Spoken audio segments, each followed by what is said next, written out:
श्री गुरुभ्यो नमः।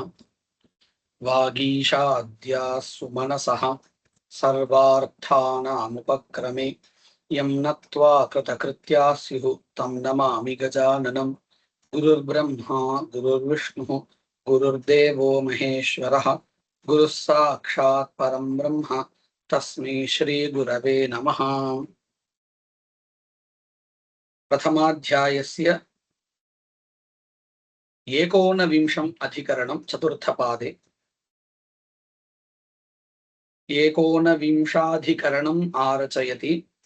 शर्करा उपधत्तेक्ताः तेजो वैघृतमत्र किं तैलादीनाञ्जिता अक्ताः घृतेनैवा अथवाञ्जनं तैलादीनापि मुख्यत्वात् असञ्जातविरोधनात् अप्राप्तार्थत्वतश्चास्य विधेर्वादात् बलित्वतः सामान्यमननुष्ठेयं विशेषस्तु विधौ नहि घृतेनैवाञ्जनं वाक्यशेषात् संदिग्धनिर्णयात् अर्थवादगताचेयं स्तुतिर्घृतमुपेयुषी बोधयन्ती विधेयत्वं घृतस्य गमयेद्विधिम्।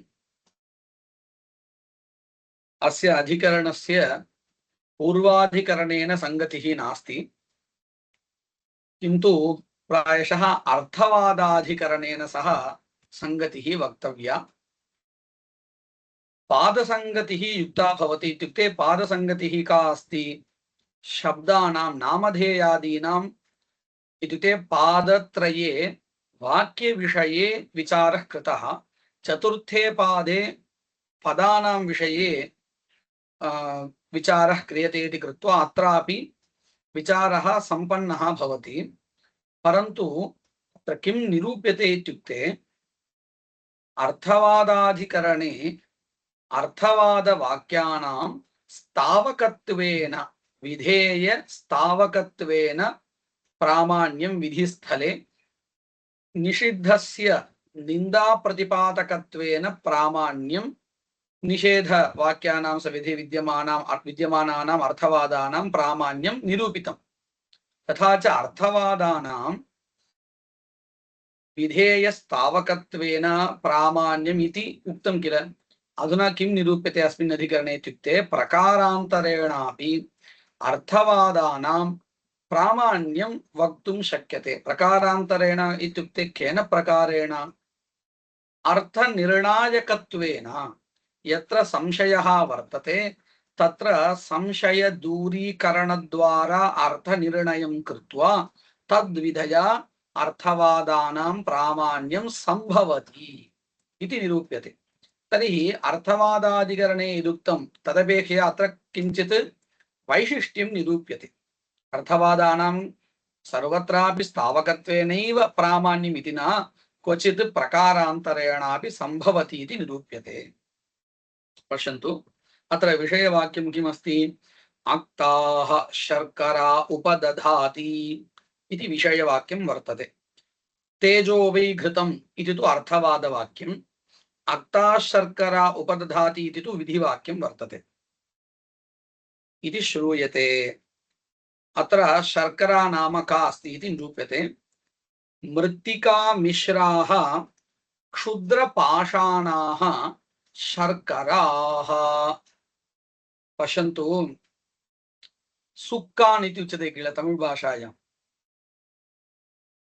इदं श्रुतमस्ति वा? सुक्कान् इति उच्यते, तदेव अत्र विवक्षितम्।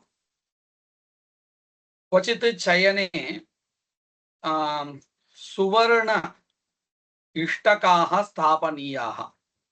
स्वल्पाकाराः सुवर्ण इष्टकाः स्थापनीयाः वर्तन्ते। कुत्र इत्युक्ते अत्रापि किञ्चित् लिखितमस्ति, पश्यन्तु।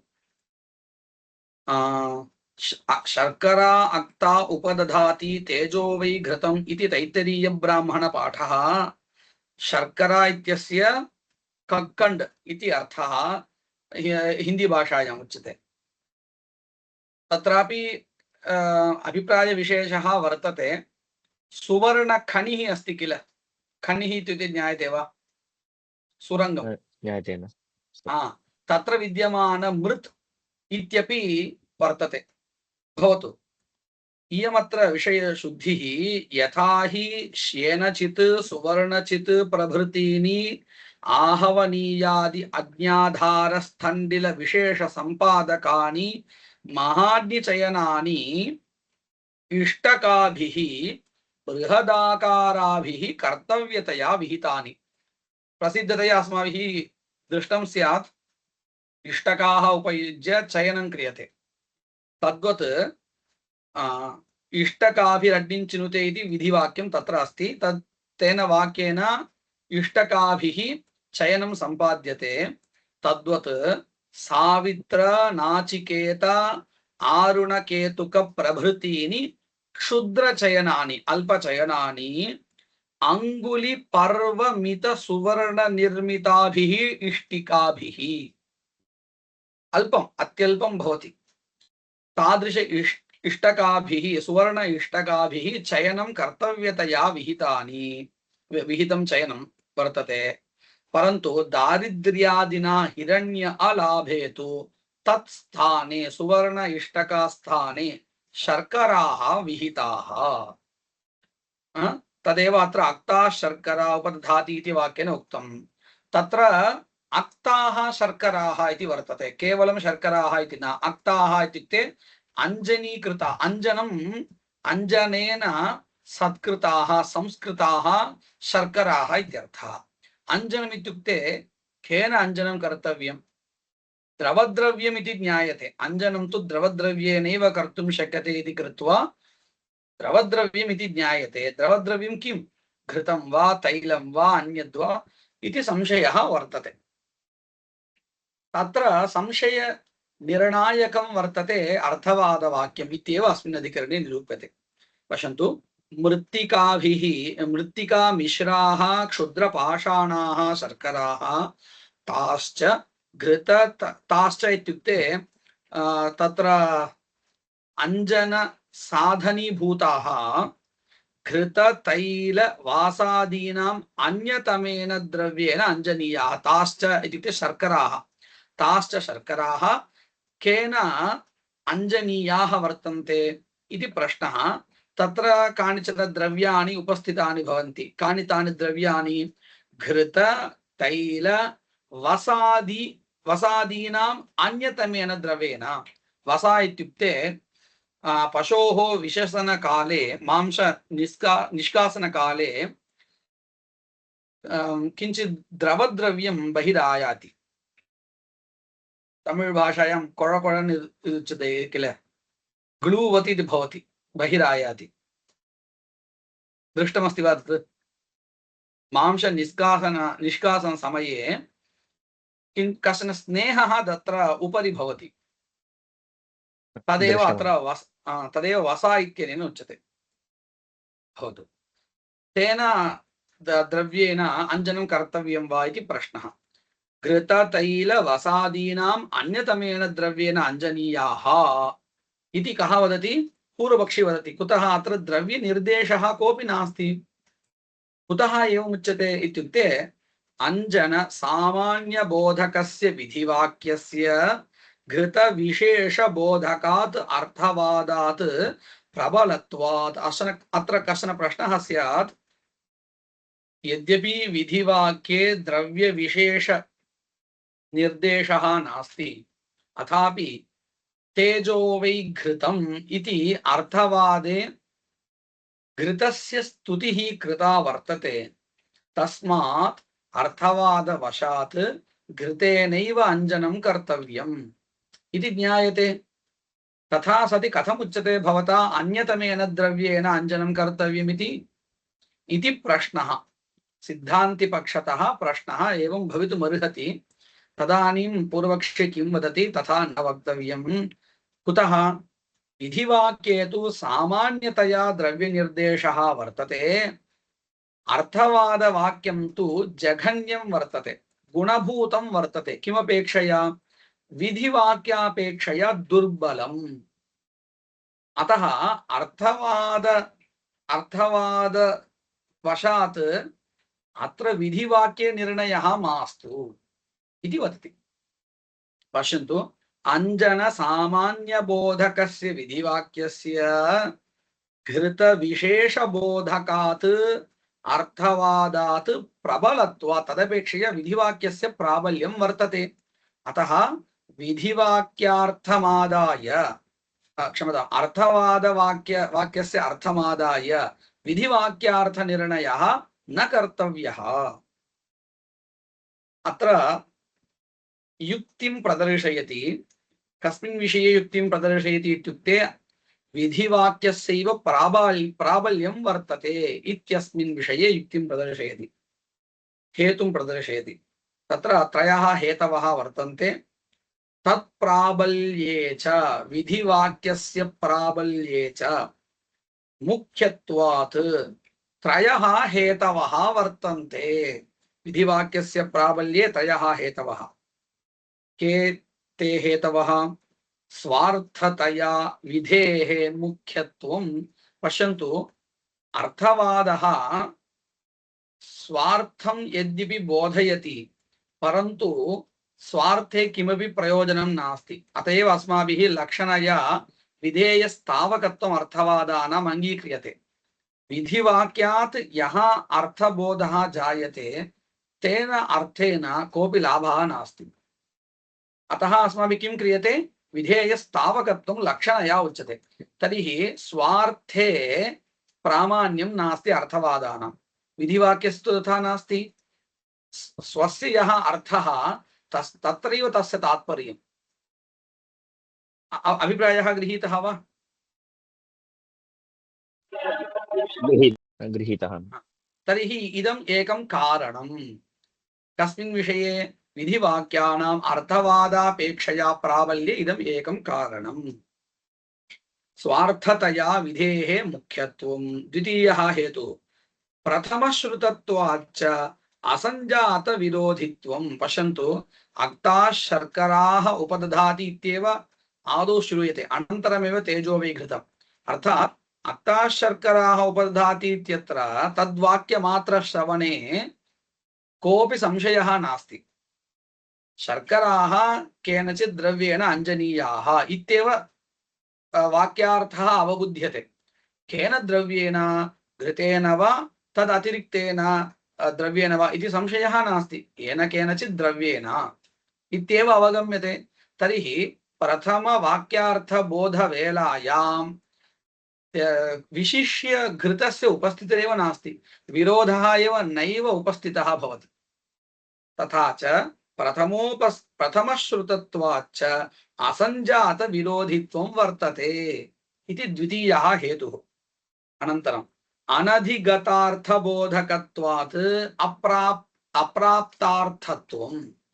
विधिना यः अर्थः बोध्यते सः प्रमाणान्तरेण अज्ञातः विषयः भवति। अत्र शर्करया उपधानं विहितम् इति वाक्यं विना केनापि प्रमाणेन न ज्ञायते। किञ्च ताः शर्कराः द्रवद्रव्येण अंजनीयाः इत्यपि न ज्ञायते। तथा च अनेन वाक्येन प्रमाणान्तर अज्ञातार्थः बोध्यते। एतत् सर्वम् अर्थवादवाक्ये नास्ति। अर्थवादवाक्यस्य स्वार्थे तात्पर्यं नास्ति, किञ्च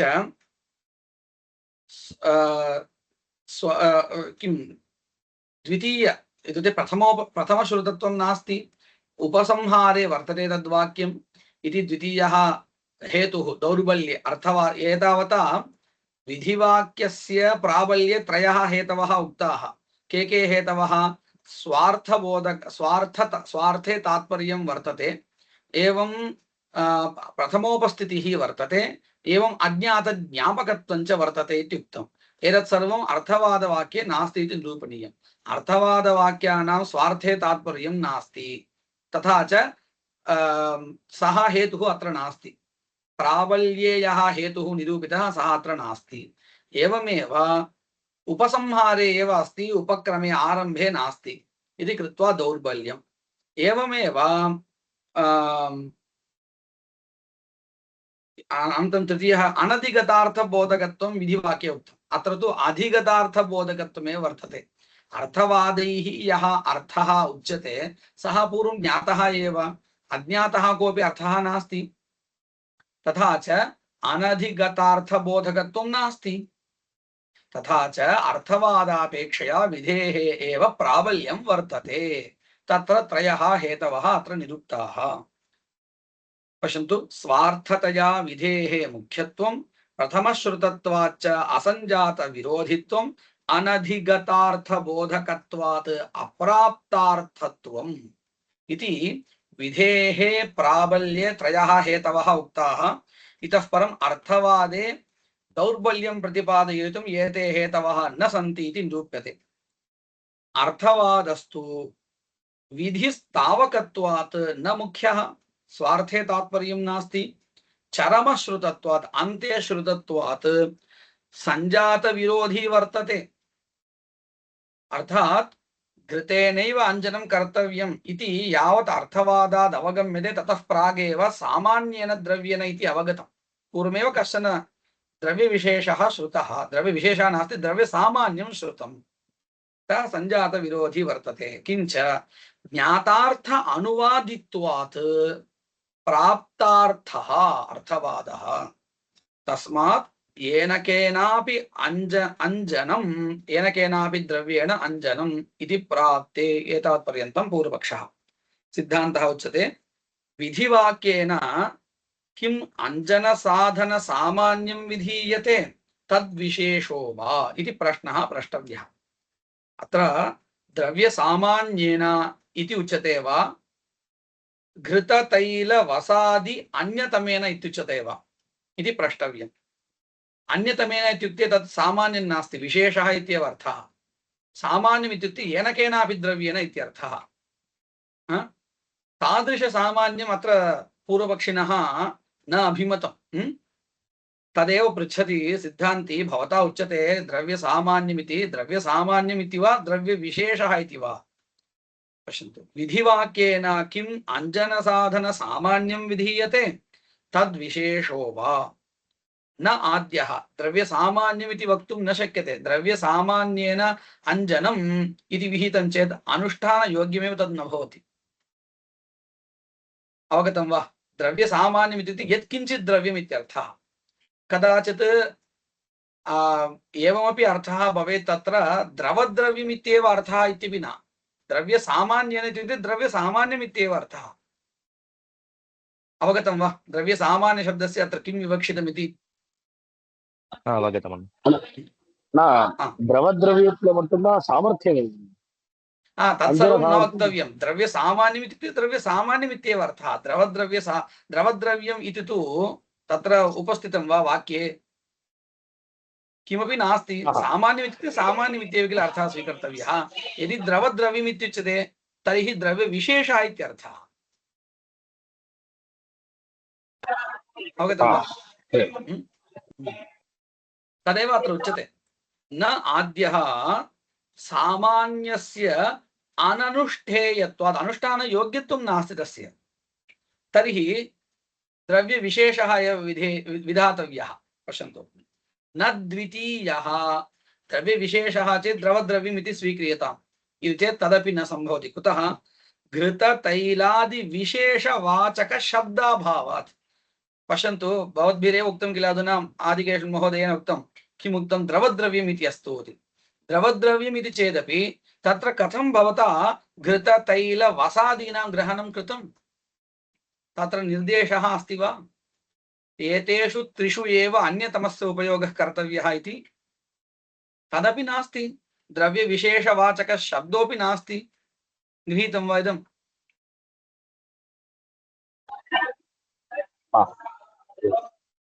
न द्वितीयः घृततैलादिविशेषवाचकशब्दाभावात्। ततः उक्तरीत्या प्रबलमपि विधिवाक्यम् अनुष्ठानयोग्ये विशेषे सन्देहजनकतया विधिवाक्यं प्रबलमेव, परन्तु प्रकृतस्थले द्रव्यविशेषं बोधयति। सः द्रव्यविशेषः कः इति तु संशयः वर्तते। सन्देहजनकतया निर्णय हेतुम् अर्थवादम् अपेक्षते यद्यपि प्रबलं प्रमाणमिदं विधिवाक्यम् अथापि निर्णायक हेतुं निर्णायकं वाक्यम् अपेक्षते अर्थवादवाक्यम् अपेक्षते अतः किम् अवगम्यते तेन सह विरोधः नास्ति द्रव्य विशेष अपेक्षा अस्ति चेत् तादृश द्रव्य विशेषं बोधयति अर्थवादः चेत् विधि अर्थवादयोः तत्र कः विरोधः अस्ति कोऽपि विरोधः नास्ति न तु तेन सह अर्थवादवाक्येन सह विरुध्यते विधिवाक्यं न विरुध्यते इत्यर्थः अर्थवादे अपि घृतस्य विधिः नास्ति इति चेत् पश्यन्तु विधिवाक्ये यथा वा द्रव्य विशेषस्य निर्देशः नास्ति इत्युक्तम् तद्वत् अर्थवादवाक्ये द्रव्य विशेष निर्देशः अस्ति परन्तु विधिर्नास्ति घृतेनैव अंजनं कर्तव्यम् इति नास्ति तेजो वै घृतम् इत्येव अस्ति तत्र तेजो वै घृतं तेन अंजनीयम् इति नास्ति अंजनीयम् इत्यादि विधिबोधक शब्दः नास्ति इति चेत् अस्तु यद्यपि अर्थवादवाक्ये विधिबोधक शब्दः नास्ति अथापि श्रूयमान द्रव्यवशात् अस्माभिः विधिः कल्प्यते उन्नीयते अर्थवादे अपि घृतस्य विधिर्नास्ति इति चेत् न विधेः उन्नेयत्वात् तेजो वै घृतम् इत्येवं तेजस्त्वेन घृतस्य स्तूयमानत्वात् विधेयत्वं गम्यते कथं गम्यते स्तूयते चेत्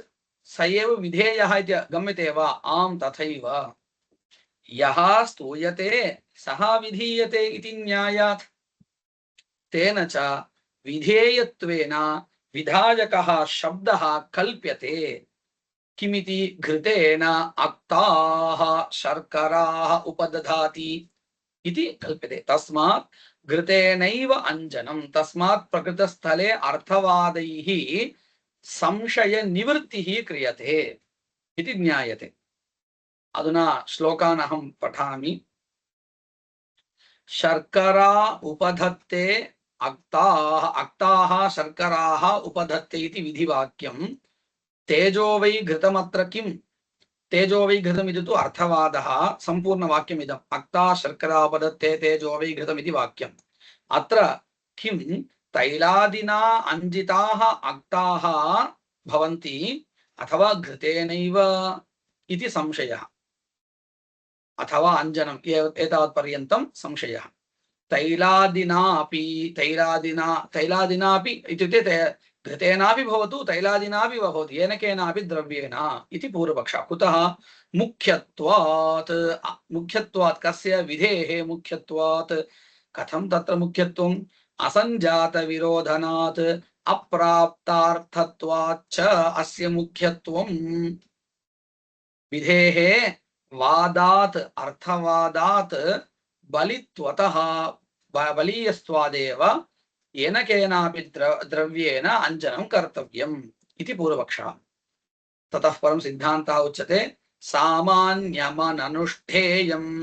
विशेषस्तु विधौ न हि सामान्यं तु अनुष्ठानयोग्यं न भवति द्रव्य विशेषस्य निर्देशः विधौ नास्ति घृतेनैव अंजनं कर्तव्यं कथम् अवगम्यते वाक्यशेषात् कीदृशवाक्यशेषात् संदिग्ध निर्णयात् संदिग्धस्थले निर्णायकं यद्वाक्यं तद्वाक्याद् अवगम्यते वाक्यशेष अस्यैव वाक्यशेषः इति नाम वाक्यशेषः इत्युक्ते यत्र संशय निर्णायकः वाक्यार्थः वर्तते तत्र वाक्यशेषः इति व्यवहारः अर्थवादगता चेयं स्तुतिः घृतमुपेयुषि उपेयुषिते घृतप्रापिका इत्यर्थः अर्थवादगता स्तुतिः घृतमेव उपगच्छति प्राप्नोति अतः घृतस्यैव प्रापिका वर्तते स्तुतिः इत्यर्थः बोधयन्ति विधेयत्वं तत्र घृतस्यैव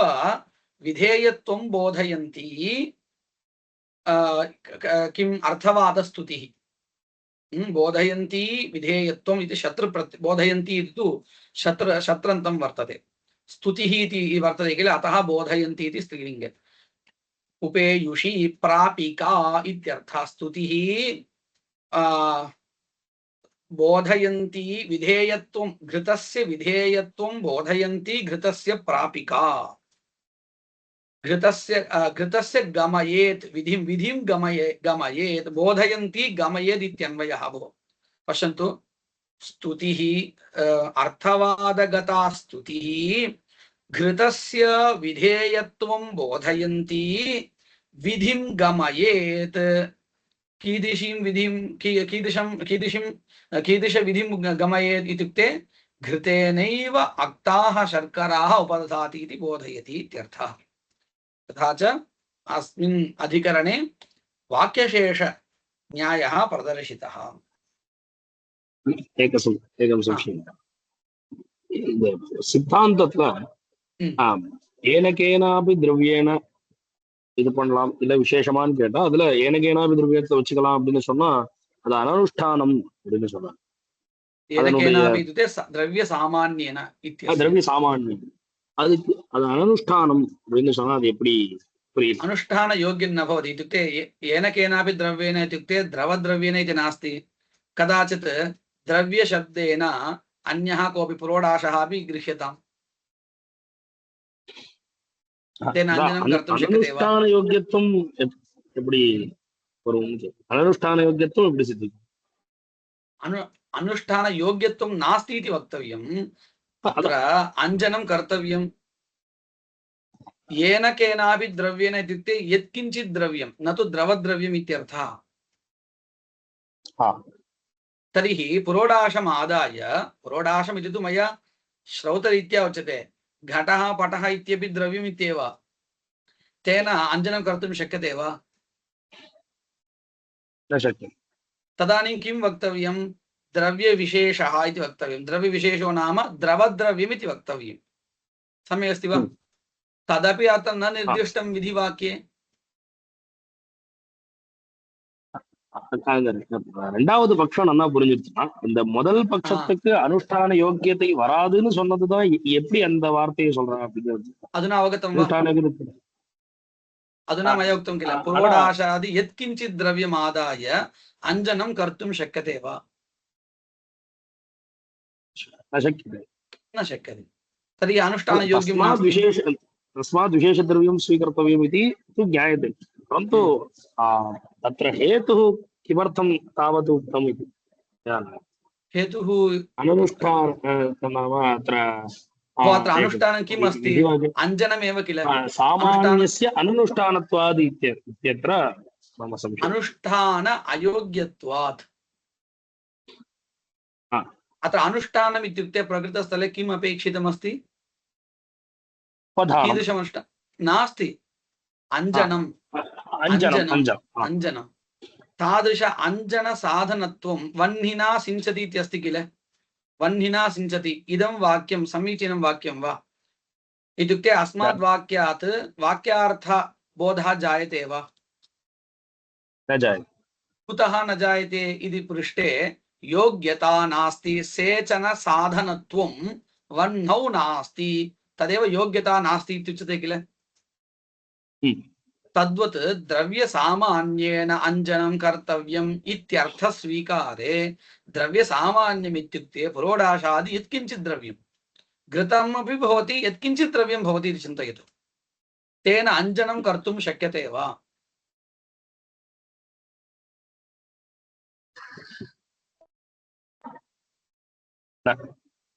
योग्यता नास्ति इत्येव किल अर्थः। तदेव अत्र अननुष्ठानम् इत्युक्तम्। अयमपि पक्षः पूर्वपक्षिणा नोक्तः, खण्डनार्थम् एवम् आरब्धम्। पूर्वपक्षिणा किम् उक्तं? साक्षात् द्रवद्रव्यं किञ्चित् आदाय विचारः कृतः, परन्तु तेन किं चिन्तितं पूर्वपक्षिणा? द्रव्यसामान्यम् अस्मिन् विधिवाक्ये उच्यते इति बुद्धौ गृहीतं। द्रव्यसामान्यं किम् इत्युक्ते द्रवद्रव्यम् इति गृहीतं। सम्यक् अवगतं वा? वस्तुगत्या द्रव्यसामान्यम् इत्युक्ते किं वक्तव्यं? सर्वमपि द्रव्यं, न तु द्रवद्रव्यं। द्रवद्रव्यम् इत्युक्ते तद् विशेषः भवति। पूर्वपक्षी द्रव्य विशेषम आदाय द्रव्य सामान्यम इत्युक्तवान्। सम्यक् गृहीतं वा अधुना? गृहीतं। द्रवद्रव्यं तु द्रव्य विशेषः इति वक्तव्यं, न तु द्रव्य सामान्यं। अतः तद् बोधयितुं सिद्धान्तिना आरम्भे किम् उक्तं? द्रव्य सामान्यम् इत्युक्ते यत्किञ्चित् द्रव्यमित्यर्थः। इदं तु द्रव्य विशेषः भवति। इदम् इत्युक्ते घृततैलादिकं द्रव्य विशेषः भवति इत्यर्थः। इतः परं विंशं सामर्थ्याधिकरणम्, अग्रिम अधिकरणं भवतोक्त विषयः एव तत्र तस्मिन् अधिकरणे निरूप्यते, सामर्थ्यम्। अतः अत्र सामर्थ्यमादाय निर्णयः न कृतः पूर्वस्मिन् अधिकरणे। पश्यन्तु, सुर्वेणाथ स्वधितिना हस्तेनावद्यतीत्यमी आज्ये मांसे पुरोडाशे संकीर्णा वा व्यवस्थिताः व्यवस्थापकराहित्यात् सुर्वाद्या अव्यवस्थिताः व्यवस्थापकता शक्तेः तद्वशेन व्यवस्थितिः। पश्यन्तु, सुर्वेण अवद्यति, स्वधितिना अवद्यति, हस्तेन अवद्यति इति श्रूयते। तत्र अवदेयेषु आज्य मांस पुरोडाशेषु हविषु अमी एते सुर्वाद्याः अवदान हेतवः, अवदान साधनानि इत्यर्थः। संकीर्णाः विहिताः इत्युक्ते सुर्वेण आज्यस्य अवदानं करोति इति किमपि वाक्यं तादृशं नास्ति। सुर्वेण अवद्यति इत्येव वर्तते, किं द्रव्यम् अवद्यति इति तु नास्ति। अतः येन केनापि साधनेन यत्किञ्चित् द्रव्यम् अवदातुं शक्यते इति पूर्वपक्षः। कुतः एवं वदति पूर्वपक्षी?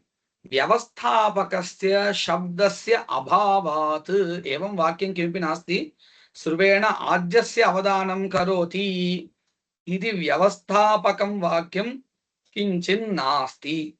तस्मात् येन केनापि साधनेन यत्किञ्चित् द्रव्यम् अवदातुं शक्यते इति पूर्वपक्षी कथयति। सिद्धान्तिना उच्यते मैवं शक्तेः सामर्थ्यस्य इत्यर्थः।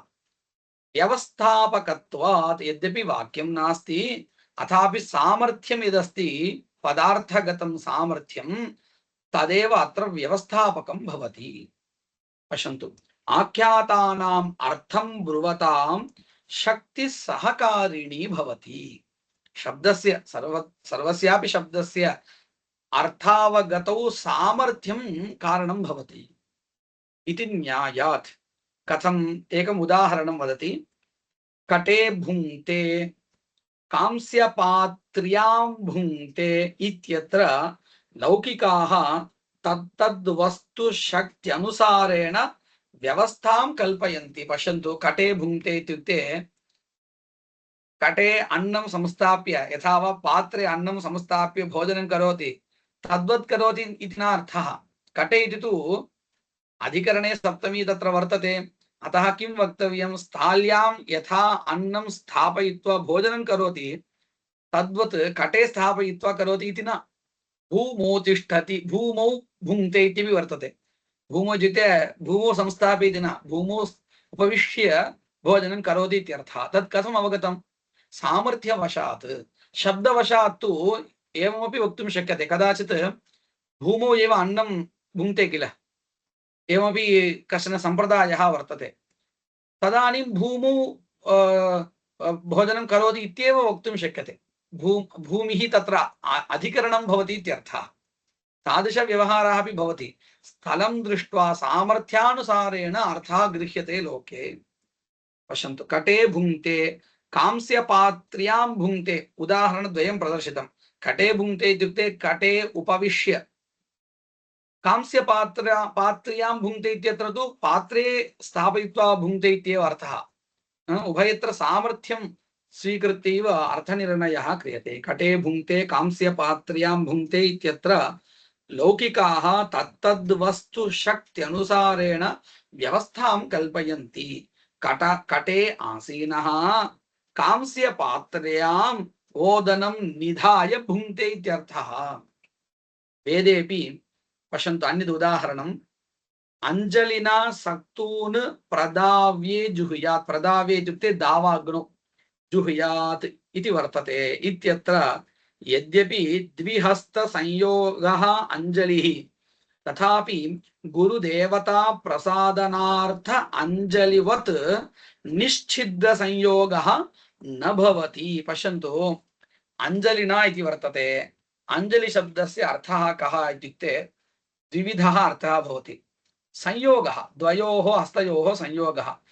यदा गुरूणां पुरतः स्थित्वा अंजलिः क्रियते तदानीम् एवं क्रियते अस्माभिः। मध्ये तत्र अवकाशः एव न भवति। एषा अंजलिः वर्तते। पतन्नञ्जलिः इति उच्यते किल, तत्रापि एवमेव एवम् अंजलिः क्रियते इति। अधुना किं कर्तव्यम्? अस्माभिः स्मार्ते लाजहोमः क्रियते किल, तत्रापि अंजलिना एव करोति। दृष्टमस्ति किल? तत्र अंजलिः इत्युक्ते एवं न कर्तव्यम्, एवं न कर्तव्या अंजलिः। कुतः? तत्र अवकाशः अपेक्षितः, अतः एवं संस्थाप्यते। यद्यपि हस्तसंयोगः अयमपि भवति, अथापि प्रकृतस्थले तथा न कर्तव्यमस्ति। कुतः? सामर्थ्यानुरोधेन। तदेव अत्र निरूप्यते।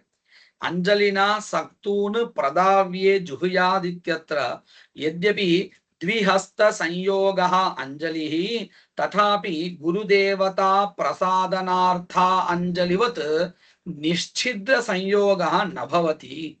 तादृशे अंजलौ कुतः तथा न भवति इत्युक्ते तथा क्रियमाणे हस्तयोर्मध्ये सक्तवः न तिष्ठन्ति। एवं स्वीकृत्य किल अस्माभिः त्यागः कर्तव्यः। मध्ये हस्ते न तिष्ठन्ति। यदि निबिड संयोगेन अंजलिः संस्थाप्यते तदानीं मध्ये हस्ते द्रव्यं न तिष्ठति।